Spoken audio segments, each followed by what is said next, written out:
नमस्कार दोस्तों, आपका अपना YouTube channel Hindi knowledge show में आपका स्वागत है।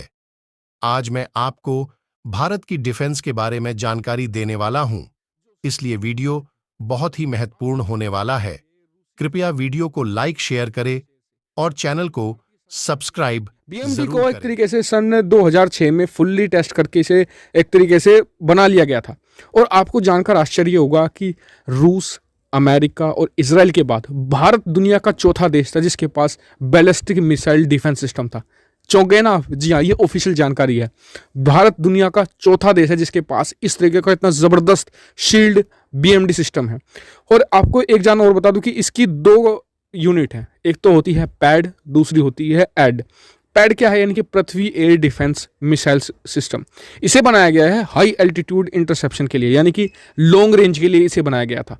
और इसकी रेंज बताई जाती है करीबन 2000 से 2500 किलोमीटर के आसपास तक की मिसाइलों को ये इंटरसेप्ट कर सकता है। दूसरा है एड। इसे ये है एडवांस एयर डिफेंस मिसाइल्स इसमें लगी हुई हैं। और इसकी खासियत ये है कि जो बैलिस्टिक मिसाइलें बहुत ही लो रेंज पर उड़ती हैं। जी हाँ, बैलिस्टिक मिसाइल की बहुत खास बात होती है, जो एडवांस बैलिस्टिक मिसाइल होती हैं वो बहुत ही लो रेंज, मतलब कि लो एल्टीट्यूड पर उड़ती हैं, ऊंचाई पर, और बहुत ही फास्ट उड़ती हैं। उसे डिटेक्ट करने के लिए मेनली इसे बनाया गया था। इसकी रेंज कम होती है, जो मतलब कि अमूमन ऐसे जो मतलब कि डिफेंस सिस्टम होते हैं उनकी रेंज कमी होती है। इसकी होती है तकरीबन 3 से 40 किलोमीटर के दूर ये मारकर गिरा सकती है बड़ी ही आसानी से। अब आ जाते हैं पैड के तीसरे हिस्से पर। हाल ही में भारत ने इसमें 2 मिसाइलें और ऐड कर दी हैं, वो है AD-1 और AD-2। ये मिसाइलें खास बनाई गई हैं लॉन्ग रेंज की ICBM को, यानी कि इंटर कॉन्टिनेंटल बैलिस्टिक मिसाइलों के लिए। ऐसी मिसाइलें जो एक महाद्वीप से दूसरे महाद्वीप तक वार करती हैं। ऐसी मिसाइलों को रोकने के लिए मैकेनिज्म जो मतलब कि S-400 है उसके पास नहीं है। S-400 ICBM को नहीं मार कर गिरा सकती। कारण है कि ये पहले अंतरिक्ष में जाती है और फिर वहां से सीधा वार करती है। और ऐसे मिसाइलों को पकड़ पाना बहुत ही मुश्किल काम है, बहुत ही स्ट्रॉन्ग मैकेनिज्म इसके लिए चाहिए। और ये मैकेनिज्म हमारे BMD के पास है। जी हाँ, और ये बना लिया गया है। इसकी ये मतलब कि 2 हिस्सों में काम करता है, जो AD-1 है, AD-2, यानी कि एक तो जब एक्सो और एंडो जो मतलब कि इन्वायरमेंट है उसमें मार गिराता है। यानी कि एक समय तो जब मिसाइल जो अंतरिक्ष में जा रही है, यानी कि जो हमारा एटमॉस्फेयर है पृथ्वी का उससे निकल रही है, उस फेस में मार गिराता है। दूसरा, जब वापस एंटर होती है अंतरिक्ष से, जब वार करती है, यानी कि एंडो इन्वायरमेंट में ये मारकर गिरा सकती है। यानी कि बहुत ही एडवांस किस्म की मिसाइल है। स्पीड सबसे खास बात, क्योंकि जिस डिफेंस सिस्टम की जितनी ज़्यादा स्पीड होगी वो उतना ही ज़्यादा लीथल हो जाता है। वो इतनी जल्दी मार कर गिरा सकता है, और कोई भी कितनी भी एडवांस मिसाइल क्यों ना हो वो फिर डिफेंस सिस्टम को चकमा नहीं दे सकती।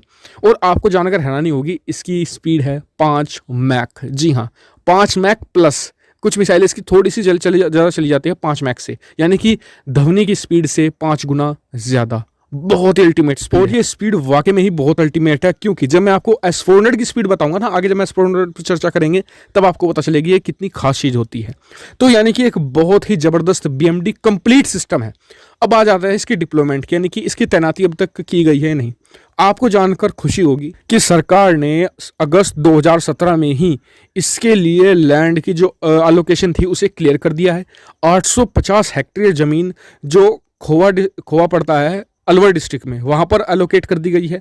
इसके अलावा 350 हेक्टेयर ज़मीन रूपनगर पाली डिस्ट्रिक्ट में, राजस्थान में ही पड़ता है ये भी, वहां पर भी इसके लिए एक तरीके से लैंड जो एलोकेशन थी वो कर दी गई है, ताकि रडार और ट्रैक मिसाइल को एक तरीके से जो DRDO है वो स्टेबल कर सके। ये बहुत ही खुशी की बात है। लेकिन उससे भी ज़्यादा खुशी की बात आपको ये पता होगा कि मैं पहले भी बता चुका हूँ कि सरकार ने जो BMD के डेवलपमेंट में कभी भी कोई चूक नहीं बरती है। कैसे?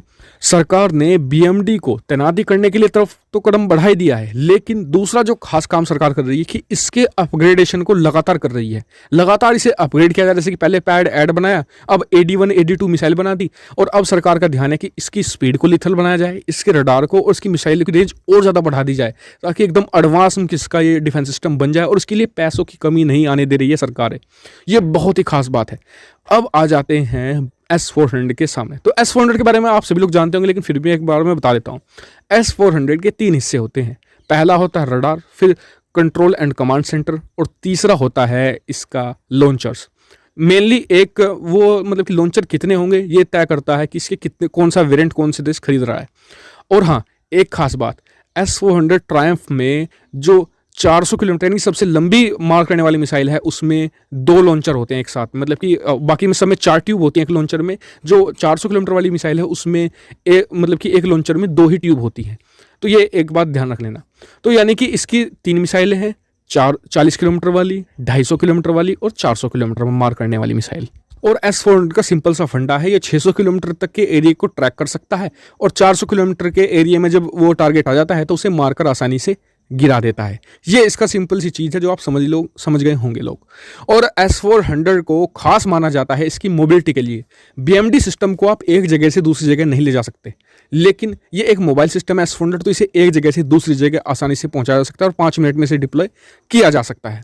ये इसकी खास बात है। स्पीड इसकी मिसाइलों की 6 मैक प्लस इसकी जो स्पीड है, यानी काफ़ी कोई खास अंतर नहीं है। हमारी जो 5 मैक प्लस है, इसकी 6 मैक प्लस है, कोई ज़्यादा अंतर नहीं आता है दोनों के स्पीड के मामले में। हाँ, एक पॉइंट मैं और जोड़ना चाहूँगा, वो है रडार सिस्टम। दोनों डिफेंस सिस्टम का रडार सिस्टम बहुत ही एडवांस और बहुत ही लिथल किस्म का है, लेकिन दोनों में एक एक खामी है और एक एक खासियत है। कैसे?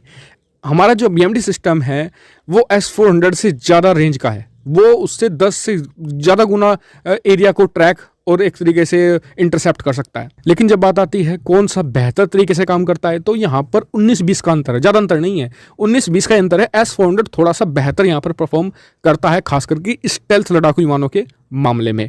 ये S-400 का एक पॉजिटिव पॉइंट है, लेकिन ऐसे उसका नेगेटिव है कि वो सिर्फ 600 किलोमीटर का एरिया ट्रैक कर सकता है, जबकि हमारा तो उससे 10 गुना ज़्यादा ट्रैक कर सकता है।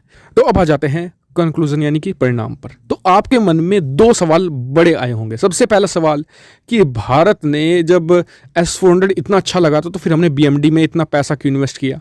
दूसरा सवाल, जब BMD इतना अच्छा है तो फिर हमने S-400 क्यों खरीदा। S-400 में हमने $5 अरब डाले हैं। $5 अरब बहुत बड़ी रकम है। इतने हम अगर S-400 में हम अपने BMD में डालते तो ये और अच्छा बन सकता था। आपके सवाल वाजिब हैं, लेकिन उससे पहले जान लेते हैं कि दोनों में बेहतर कौन है। तो देखिए, रेंज के मामले में डेफिनेटली BMD सबसे आगे है, इसका कोई मुकाबला नहीं। रेंज जो स्पीड है उसमें भी दोनों बराबर से सिस्टम है। रडार के मामले में भी 19-20 का अंतर है, लेकिन अगर आप मुझे कहेंगे तो मैं चुनूंगा हमेशा BMD, क्योंकि देसी है। और मैं हमेशा कहता हूं कि आप जो मतलब कि सुरक्षा है उसमें सेल्फ रिलायबल बनिए। सुरक्षा को कम से कम देसी हथियारों पर खड़ा कीजिए, उसमें विदेशी हथियार इंक्लूड नहीं होने चाहिए। तो फिर कई लोग पूछेंगे कि भारत ने फिर जब BMD इतना बेहतर है, इतनी अच्छी रेंज है और कई मामलों में S-400 से आगे निकल जाता है, बहुत से मामलों में बल्कि, तो फिर ऐसी क्या बात हो गई कि भारत ने BMD को दरकिनार किया और S-400 को खरीद लिया। तो देखिए, भारत के लिए 2 बहुत मेन पॉइंट थे। सबसे पहला मेन पॉइंट था S-400 को लेकर रशिया की ब्लैकमेलिंग। रशिया ने जब भारत S-400 को टाल रहा था, लगातार नहीं खरीद रहा था, तो रशिया ने किया क्या। सबसे पहले तो रशिया ने दुनिया भर में ये अफवाह फैलानी शुरू कर दी, अपनी जो मीडिया थी उसकी स्पुतनिक थी, तास थी, कि वो S-400 बेचेगा पाकिस्तान को। तो ऐसे में भारत ने S-400 खरीदा जल्दबाजी में, और साथ ही ये भी डील में लिखवा लिया कि आप इसे कभी भी नहीं बेचेंगे एक तरीके से पाकिस्तान को। दूसरा, चीन का S-400 खरीदना। भारत चाहता था कि S-400 जैसे कि चीन ने खरीदा है तो भारत को खरीदना एकदम लाजिब था, क्योंकि भारत देखना चाहता था कि S-400 इसे इतना दुनिया भर में हाइप किया गया है, इसमें क्या खासियत है, हमारे पास इसे कुछ यूनिट में खरीद लेते हैं ताकि हम एक तरीके से जो चीनी S-400 है उसकी काट कर सके। तो अब आप कहेंगे कि जी भारत तो अब जब लार्ज प्लान है भारत के, जी हाँ बिल्कुल लार्ज प्लान है BMD को लेकर। भारत और S-400 नहीं खरीदने वाला, भारत के प्लान BMD को लेकर कि पूरे देश में BMD को एक तरीके से डिप्लॉय कर दिया जाए और एक शील्ड बना दी जाए पूरे देश के ऊपर, कोई भी बैलिस्टिक मिसाइल भारत पर हमला ना कर पाए। बैलिस्टिक छोड़िए, ICBM इंटरकॉन्टिनेंटल बैलिस्टिक मिसाइलें भी भारत पर हमला ना कर पाएँ। तो इसे इस लायक बना लिया गया है और भारत के प्लान यही है कि अगले 2 से 3 साल में पूरे देश के ऊपर एक शील्ड बना दी जाए और ये भारत को सस्ता पड़ेगा। S-400 हमें एक यूनिट पड़ती है जो 600 किलोमीटर का एक तरीके सुरक्षा देती है, तो डेफिनेटली S-400 अपने प्राइस को जस्टिफाई बिल्कुल नहीं करता है। $1 अरब में 600 किलोमीटर की सुरक्षा बिल्कुल भी जस्टिफाई नहीं है, जबकि हमारा BMD कुछ $1 मिलियन में तैयार कर रखा है DRDO ने, और $1 बिलियन में तो भारत पता नहीं कितने सिस्टम तैयार कर लेगा। ये देसी भी है, सुरक्षित भी है, क्योंकि हमारी खुद की टेक्नोलॉजी है। हमारे यहाँ पर जब इसे बनाएंगे लार्ज स्केल पर तो रोजगार भी पैदा होगा, और दूसरी बात दुनिया भर में धाक भी बनेगी कि भारत की सुरक्षा भारत के हथियारों पर खड़ी है, ना कि रूसी और अमेरिकी हथियारों पर। मैं हमेशा कहता हूँ कि आप अटैकिंग के मामले में कोई भी हथियार खरीद लीजिए, आप सुखोई खरीद लीजिए रूस से, अमेरिका से F-35 खरीद लो, राफेल खरीद लो, कोई दिक्कत नहीं। हालांकि भारत इस क्षेत्र में भी तैयारी कर रहा है कि जो मतलब कि आक्रामक है या फिर अटैकिंग हथियार भी खुद बनाए। लेकिन फिर भी मैं एग्जांपल दे रहा हूँ कि आप अटैकिंग के मामले में कुछ भी खरीद लो, लेकिन सुरक्षा ना तो अमेरिका से थार्ड खरीदो, ना ही रूस से S-400 खरीदो, अपना खुद का BMD बनाओ। खैर भला भारत ने अब खरीद लिया है S-400, तो इसका इस्तेमाल कहाँ हो सकता है बेहतर, मैं आपको बताता हूँ।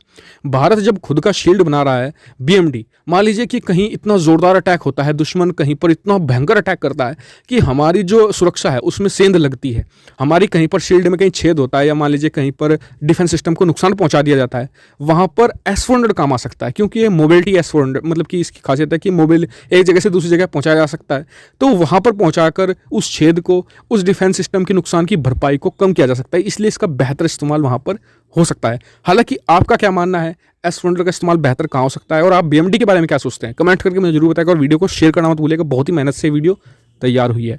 आपको कैसी लगी वीडियो, कमेंट करके बताएगा, और साथ ही चैनल को सब्सक्राइब करना मत भूलिएगा। ऐसी बहुत सारी डिफेंस, फॉरेन पॉलिसी और फाइनेंशियल वीडियो के लिए।